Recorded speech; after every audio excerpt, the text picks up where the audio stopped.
Hi everyone, this is Attorney Feng, an immigration lawyer from New York City. Today we are going to talk about the H-1B lottery new rules. So we know in our past reporting, we reported that in October 2020, the DSH published a rule that they're going to change H-1B lottery system. So H-1B quota will be assigned based on the wage level the beneficiary is offered. So after this publication, American Immigration Lawyer Association and all the immigration lawyers sent their feedbacks against this rule. After 60 days of collecting those public feedbacks, USCIS believe even there were so many feedbacks against this rule, they still believe this is the right way to change the H-1B lottery system. So on January 8th, 2021, USCIS published the final rule to change the H-1B lottery system. And this rule will be take effect after 60 days, which is March 9th, 2021. So what exactly they are going to change? So we know currently the H-1B lottery system is a random lottery system.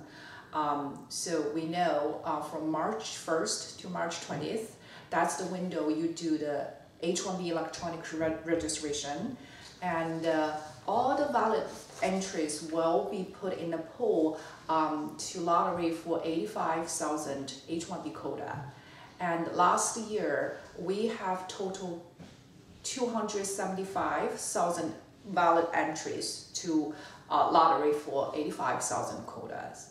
So right now, this new rule says H-1B quota will stay the same, which is we still have 85,000 quota, but this quota will be assigned based on the wage level the beneficiary is offered.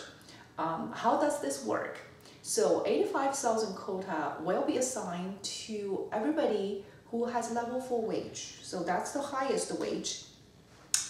And if there is leftover, the leftover will be assigned to the pool of level 3 wage.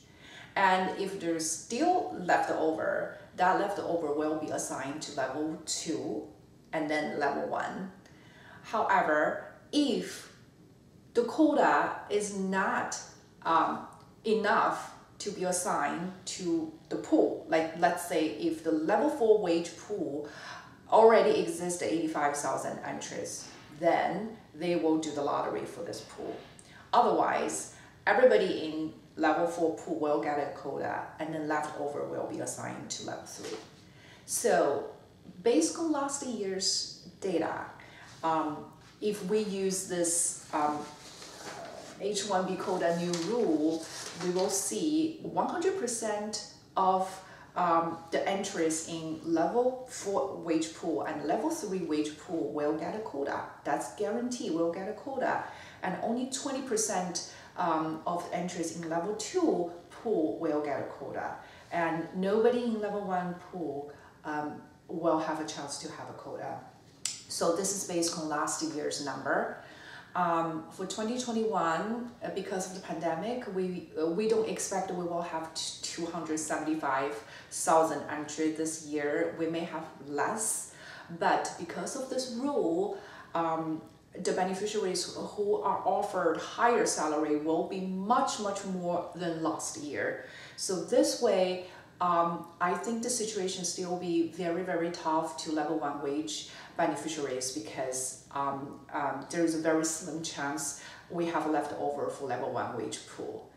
So this rule will impact 80% of the H-1B sponsors, because from last year's data, 80.1% of H-1B sponsored are small business. So small business has less capability to offer higher salary. this rule definitely will take away the chance for them to sponsor H-1B. And also, this will take away chance for new graduates, especially new undergraduate students, to have H-1B working visa. Undergraduate students without any working experience, is very difficult for them to get a higher level wage. So those are two impact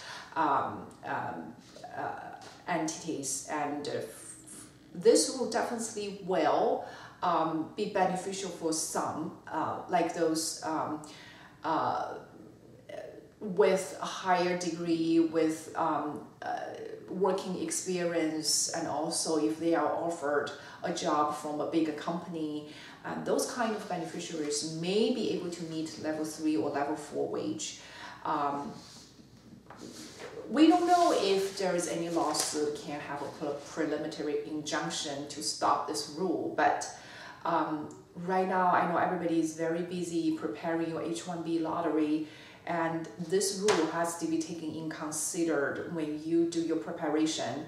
We prepare H-1B lottery as if this rule will take effect on March 9th, and if that's the case, you may have to get the highest level wage possible. Let's say if you have multiple job offer, always pick up the higher wage level, not the higher number, because we know the wage is different based on your job title, based on your working location. So if you can get a higher level wage job, use that job as H-1B lottery to guarantee you have H-1B quota. And if you have options to choose different location as your working location, choose the one with lower living cost. So this way you can have a higher level wage based on the same offer. So this is another suggestion. And also, if you could do a part-time with higher hourly rate versus full-time with only level 1 wage, maybe the part-time with higher hourly rate job may give you better chance to win an H-1B quota. So this is very unfortunate news to a lot of small business and to a lot of new graduates, and it will have a very profound impact to the education industry in the US. Think about it. If there is no chance for bachelor new graduate to get a working visa in the US, would they come to study? I highly doubt anybody or any parents would send their kids to US. So this profound impact really worries us. Hopefully, if there is a lawsuit, if there is a preliminary injunction to stop this rule, that will be great. I hope our suggestion and information is helpful for you, and then best of luck with your H-1B preparation. If you like our video, please give us a thumbs up and subscribe. Thank you very much.